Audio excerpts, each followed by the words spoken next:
Eu sou Luísa Lopes, sou educadora e estou há quase 3 décadas me trabalhando e desenvolvendo pessoas. E sempre tenho falado sobre a importância da comunicação, como aprimorar os relacionamentos, como gerenciar as emoções, como ter mais foco e propósito. E hoje a gente vai aprofundar nesse termo sobre comunicação. Tem algo que nos ajuda a compreender muito mais, que está dentro do conteúdo de CNV, Comunicação Não Violenta, que a gente vê um pouco dentro da PNL, da Programação Neurolinguística e na nossa formação de Psicologia Positiva. Tem um especialista muito querido que vai estar conversando um pouquinho com a gente sobre a CNV, uma pessoa que tem feito um trabalho muito bacana, muito rico nas empresas e também tem feito alguns processos, né, dentro do coach, dentro da PNL, dentro da psicologia positiva, que é nada mais, nada menos que o meu filho primogênito, Paulo Chagas Lopes. Seja bem-vindo, Paulinho. Como está? Você se apresenta pra gente? Estou bem, obrigado pelo convite. E falando um pouco mais assim de mim, né? Eu sou Paulo Chagas, eu atuo na área como coach, atuo na área também da comunicação não violenta, da psicologia positiva e também como trainer em programação neurolinguística. E desde os meus 9 anos de idade, eu tenho buscado de alguma maneira o autoconhecimento, né? E sempre tenho olhado isso como um benefício próprio. E com o tempo eu fui reparando quanto que também as pessoas que estavam à minha volta também estavam se beneficiando deste recurso, né? Destes aprendizados. Eu estou ouvindo você me dizer que desde os 9 anos você está no caminho do autoconhecimento, né? E aí eu vou abrir um parênteses aqui. Você sabe que nós seres humanos, nós somos programados desde a vida uterina. Quando eu falei, esse menino precisa de PNL, assim como os irmãos dele, é porque eu tenho certeza que eu fiz algumas coisas ali que não foram tão boas, algumas programações que não foram tão boas. Mas já me perdoei, porque a gente não faz curso, né, para aprender a ser mãe ou pai. Então eu fico muito feliz com isso, que você continuou nesse caminho. Agora as pessoas perguntam sempre assim, o que é CNV? É estranho, comunicação não violenta. Você acha que nossa comunicação é violenta mesmo, Paulinho? Fala um pouquinho disso. É muito interessante o título, né, se dá como comunicação não violenta. E o que isso realmente quer dizer? Comunicação não violenta, em alguns lugares também é considerado como comunicação compassiva. E é muito interessante que o Marshall Rosenberg, ele que desenvolveu a comunicação não violenta, ele traz a ideia de que esse não violento não significa da ausência de violência. Esse não violento quer dizer, está mais relacionado que nós precisamos adotar uma consciência da nossa violência muitas vezes com o outro. Então ele traz, em outras palavras, poderia dizer assim, muitas vezes nós cometemos uma violência com o outro sem perceber. Muitas vezes a gente não se dá conta. Então a comunicação não violenta é um convite para a gente mergulhar no autoconhecimento, para a gente compreender que aspectos de nossa personalidade muitas vezes pode gerar uma violência com outras pessoas. Sim. Da mesma maneira, é um convite para a gente entender mais quais são as necessidades e valores das outras pessoas, das pessoas que estão em nossa volta, que nós precisamos nos atentar para isso também, para estabelecer um relacionamento muito mais harmonioso. E pelo que você está dizendo, a gente fala muito na PNL, né? As pessoas que me acompanham sabem que eu trabalho com PNL o tempo todo, e a CNV vem complementar isso, né? Quando a gente fala, a linguagem afeta o sistema nervoso, meu e do outro. Então a comunicação é como um elevador, ou deixa a pessoa lá embaixo ou lá em cima. E pelo que eu estou entendendo, essa consciência, quando a gente percebe que aquilo que eu estou falando pode contagiar ou contaminar, a CNV tem uma estrutura para isso, não é verdade? Fala um pouquinho disso. Isso, o que o Marshall Rosenberg buscou trazer dentro da comunicação não violenta era encontrar essas áreas, e muitas vezes ele partiu de religião, partiu também de princípios e personalidades históricas que nós tivemos, que conseguia se comunicar com as pessoas de uma maneira muito mais harmoniosa. Então, a grande questão do Marshall Rosenberg era: o que faz, o que acontece que muitas vezes nos desliga de uma natureza mais empática com o outro? Se a gente tem essa natureza de empatia, de estar mais próximo com o outro, por que muitas vezes a gente sai desse lugar para entrar, às vezes, no lugar do confronto, da violência? E aí o Marshall Rosenberg pega essa estrutura para criar o que ele chama dos 4 passos, né, os 4 componentes, né, que a gente fala da comunicação não violenta. Sim, e quando você fala que a gente, muitas vezes, na nossa forma de falar, nós somos violentos e que temos dificuldade, né, às vezes até de falar o que nós estamos sentindo, dá a impressão assim que entra um outro personagem em cena, né? Que faz a gente machucar as pessoas que a gente ama, como eu já te machuquei tantas vezes e já me senti machucada, né? Você acha que isso tem a ver com ego? E o Marshall Rosenberg está pedindo a gente para tirar essa casca, ser mais humilde, até antes de você falar dos passos, assim, para a gente compreender o que faz, por exemplo, uma mãe que ama tanto aquela filha ficar em conflito com ela e vice-versa. O que faz um amigo machucar o outro, um irmão ficar sem falar com o outro? Será que é medo? Né? O que faz isso? Porque depois a pessoa não fica bem, não é verdade? Acho que a grande questão é: existe uma certa complexidade da gente poder lidar com o outro. E isso se dá muitas vezes porque a nossa visão ela é limitada. A gente não consegue compreender o que o outro sente, o que o outro pensa, como que o outro me vê. A gente não consegue ter essa percepção. Da mesma maneira, essa visão é limitada com a nossa forma também de olhar para nós, né? Como é que eu vou perceber qual que é meu sentimento? Quais são as minhas necessidades dentro de um relacionamento? Então a gente não tem essa compreensão total do que realmente está acontecendo. E o que o Marshall Rosenberg traz é quando uma das nossas necessidades não são atendidas, muitas vezes a gente cria estratégias, e são estratégias que geram confronto, né? São estratégias para que a gente busque, de alguma maneira, atender essa demanda interna que nós temos. Só que aí não é uma das melhores estratégias. Meio que no automático, motivado pela raiva, você fica reativo ou reativa, meio que assim, parece que eu estou na superfície e não fui lá no meu coração, né? Exato. Então, muitas vezes, né, antes mesmo da gente querer resolver um conflito, uma coisa que é essencial é a gente aprender a lidar e gerenciar essa emoção, que muitas vezes é a raiva. Porque a raiva ela sempre parte de uma ideia de que um valor meu foi ultrapassado, foi violado, uma necessidade minha não foi atendida pelo outro. Né? Você fez uma aula recentemente, né, no Clube Indesp, aquela comunidade maravilhosa. Eu fiquei encantada com o conteúdo que você trouxe sobre a raiva. Hoje a gente vai fazer um vídeo depois sobre isso. Eu queria só que você falasse um pouquinho, porque a gente fica com raiva de ter sentido raiva. Não é uma emoção que a gente se permite experimentar, não é verdade? A raiva é uma emoção primária e quando nós não escolhemos muitas vezes sentir raiva, na verdade as emoções a gente não escolhe, ela aparece, ela surge e ela está trazendo um recado para nós. O que é essa raiva que a gente sente, muitas vezes na boca do estômago, né? O que é essa raiva que está consumindo, que está me consumindo, o que ela está querendo me dizer ali? Muitas vezes quando a gente não tem essa compreensão do e como usar a raiva com um ponto positivo, a gente acaba muitas vezes agredindo o outro.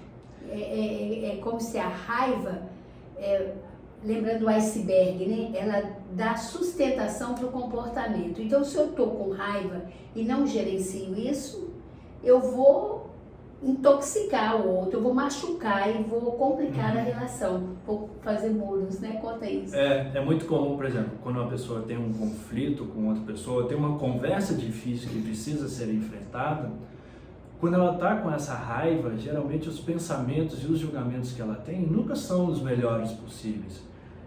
Tanto é que você pode reparar, quando a pessoa está movida pela raiva, quando ela começa ali a ensaiar algum diálogo de como vai ser, sempre algum pensamento, alguma atitude no sentido de apontar o dedo para o outro, de mostrar ser mais superior que o outro.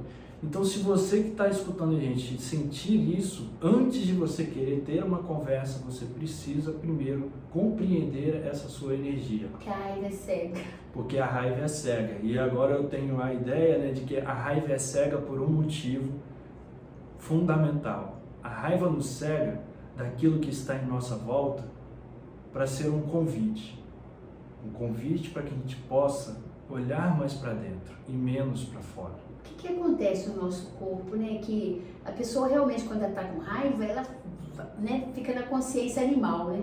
Ou avança ou foge e depois ela fica mal com aquilo, né? Quando a gente sente essa raiva, a gente está produzindo, né, está aumentando o nível de cortisol. E o cortisol, ele acaba cortando a serotonina, que é fundamental para a felicidade. Olha que Então, quando a gente fala que a raiva é cega, é porque a nossa visão também ela vai se limitando, ela se torna mais estreita.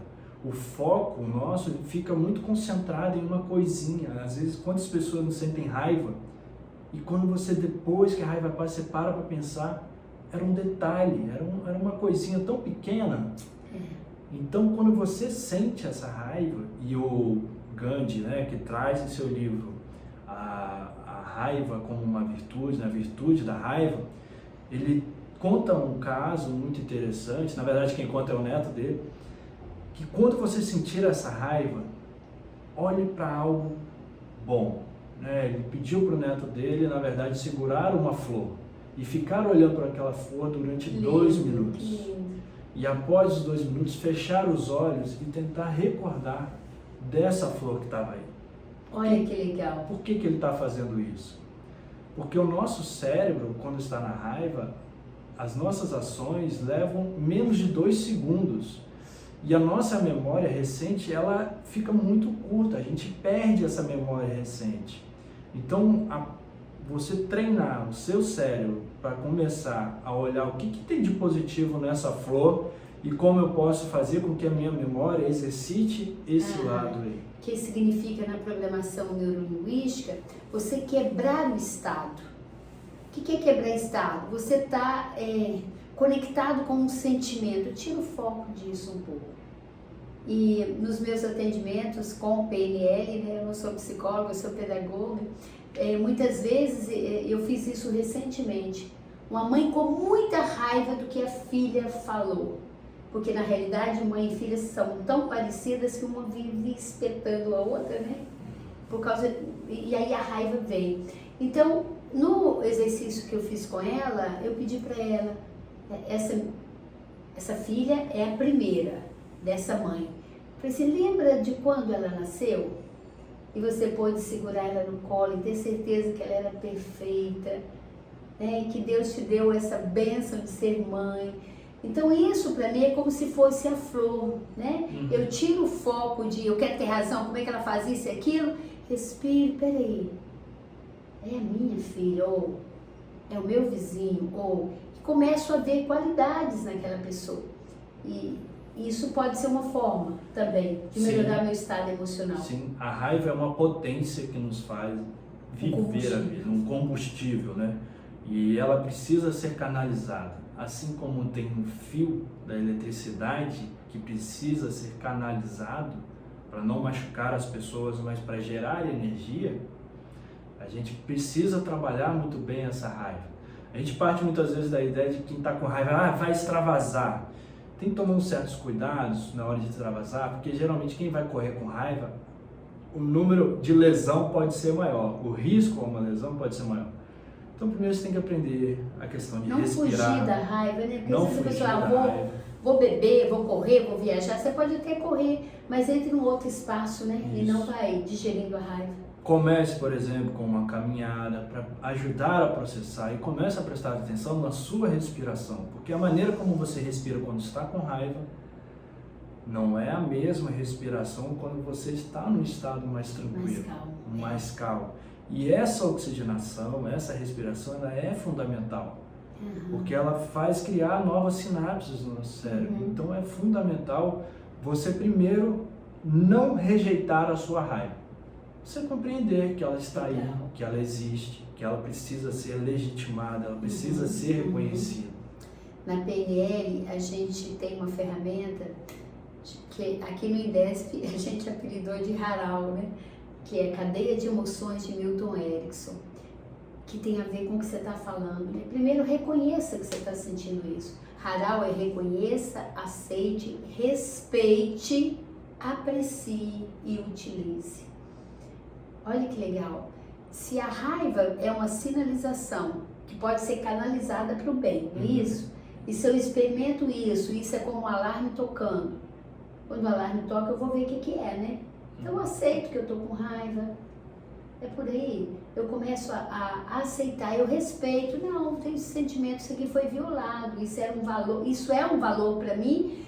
E o outro está desrespeitando, como desonestidade, se é valor para mim, pontualidade, a falta de pontualidade, infidelidade, se isso é valor para mim, é claro que isso vai mexer comigo, eu vou sentir raiva, mas não significa que eu tenho que entrar nela porque ela é cega, não é isso? Exato. Então, tem muitas ferramentas, né? No caso da CNV, de que forma a gente pode utilizar a raiva a nosso favor? Existem alguns exercícios que podem contribuir, nenhum deles assim são receitas, que vai dar certo com todo mundo, mas eu acredito que o primeiro passo que você está escutando aí, você pode realizar, primeiro é ter um diário de bordo. Oh, que bacana! A psicologia positiva ensina isso também, né? Coloca no papel. É muito importante você dedicar um tempo para você poder se escutar.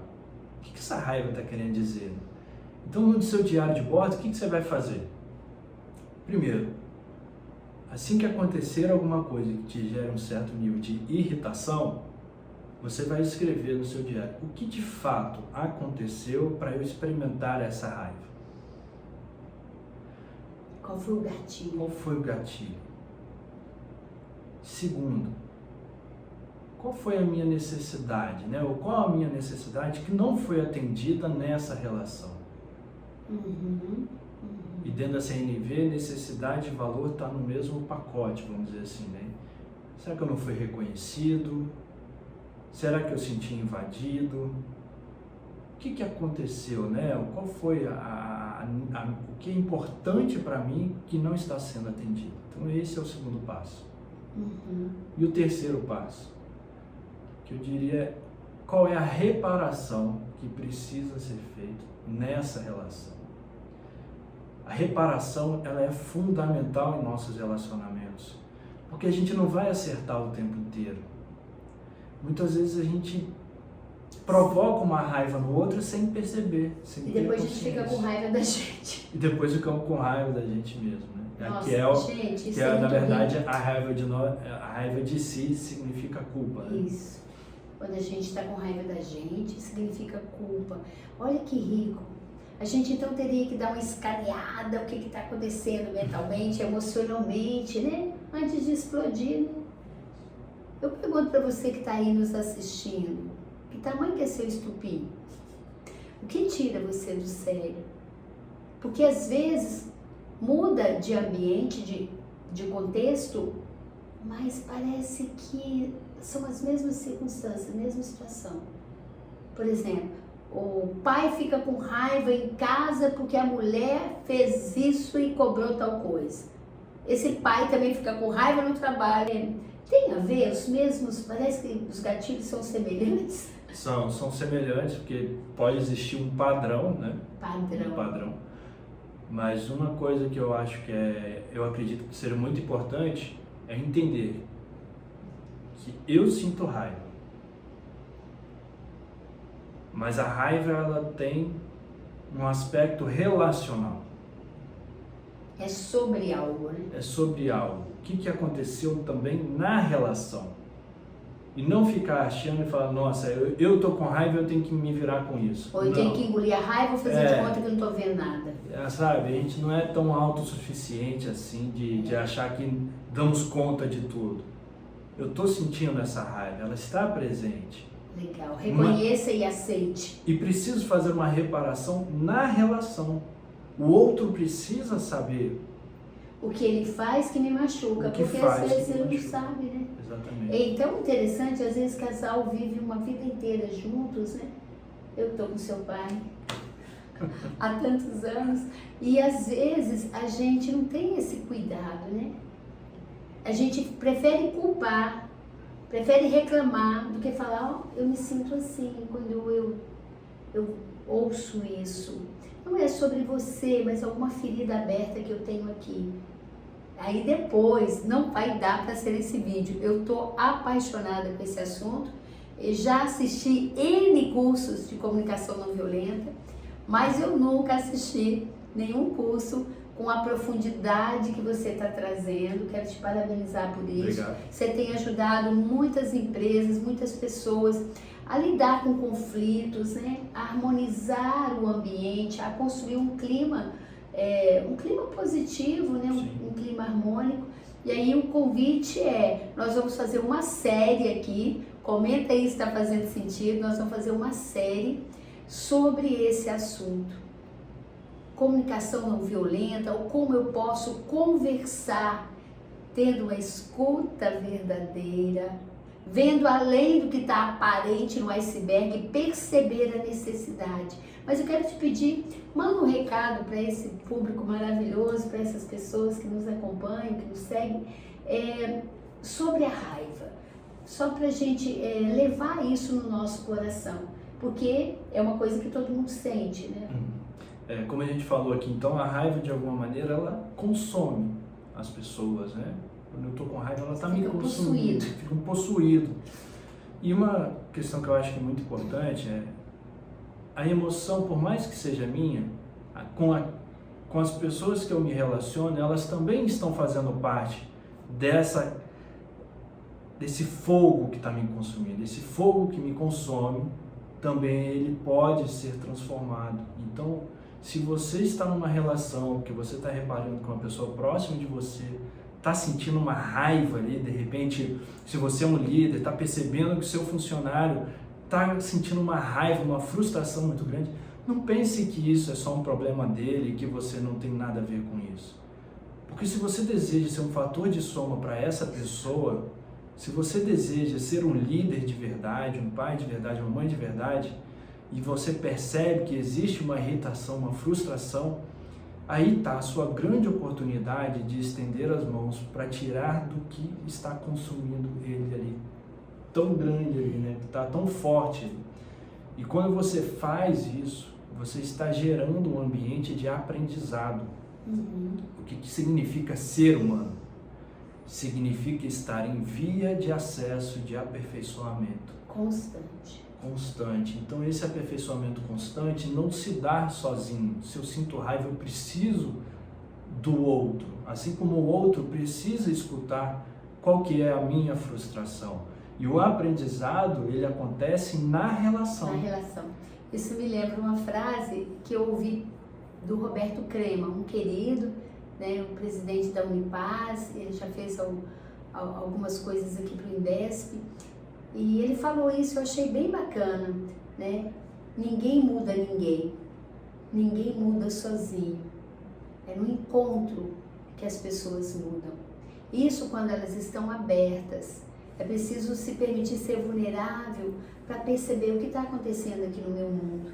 Por isso que eu acredito em tanta gente que toma remédio, sabe? Tanta gente que não quer nem conectar com o sentimento. E a raiva é aquele sentimento que está ali, né? Eu vejo como se fosse, eu dou esse exemplo, como se fosse, eu vi na roça, né, no fogão a lenha, e quando a gente acorda de manhã tá pura cinza, você acha que não tem fogo. Aí você faz, a labareda acende. A raiva eu acredito que é mais ou menos assim, parece que tá tudo bem, até que o outro explode.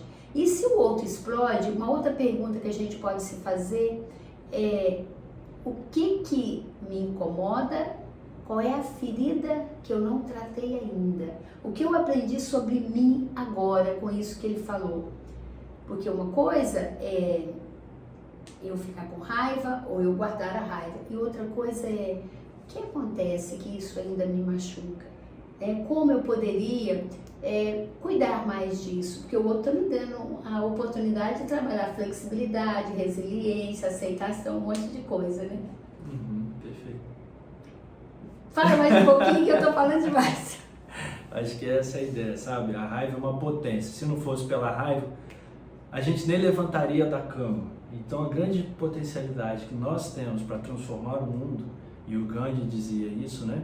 Seja a mudança que você quer ver no mundo, o que isso significa? É saber canalizar essa força que você tem, essa potência que você tem, que tem uma relação com a raiva, olhar para isso de uma outra perspectiva, olhar para essa raiva que está consumindo coisas também que precisam ser consumidas. Isso. Que aspectos nossos, né, que aspecto meu muitas vezes precisa ser consumido, transformado. Esse fogo que consome, ele também nos traz a ideia de se transformar para poder transformar as nossas relações. Gente, sei dar um dia de fala. Então, fique com essas ideias aí na sua mente. Acolha o que você sente. Não, isso não é você, mas é sobre o que está aí, que você ainda pode digerir, que você pode trabalhar. E quando você fala, vai lá e olha para isso, vá com um olhar apreciativo. Não vai com um olhar de julgamento. Eu não tenho jeito mesmo. Tá vendo? Eu estou machucando o outro. Eu isso, eu aquilo. Porque dessa forma, com esse eu crítico muito robusto, você acaba se machucando cada vez mais. E se você acha interessante, vem cá, vem se autodesenvolver com a gente. Nós temos aqui um menu de possibilidades, vai ter próximo, acho que no sábado, já está programado. 30 de abril, Comunicação não violenta. Comunicação não violenta, que vai ser um sábado o dia todo, para que você leve essa ferramenta por toda a sua vida, faça transformações em qualquer ambiente que você tiver, principalmente aí dentro de você, para a gente ser a mudança que a gente quer ver no mundo. Temos a formação em PNL, psicologia positiva, temos aqui a formação de coach, um excelente coach. O que não dá é a gente ver as coisas acontecendo e você adoecendo, os ambientes intoxicando, as famílias sendo destruídas porque não viemos nos capacitar. Conta com a gente para apoiar vocês. Minha gratidão, Paulo Chagas. Nós vamos fazer uma série para a gente falar mais sobre isso. Coloca aí seu comentário. Se você ainda não assinou o nosso canal, faça isso. Acesse aí o sininho e divulgue esse trabalho. Nós estamos aqui para sermos cada vez mais humanos e essa é a nossa intenção. Beijo carinhoso.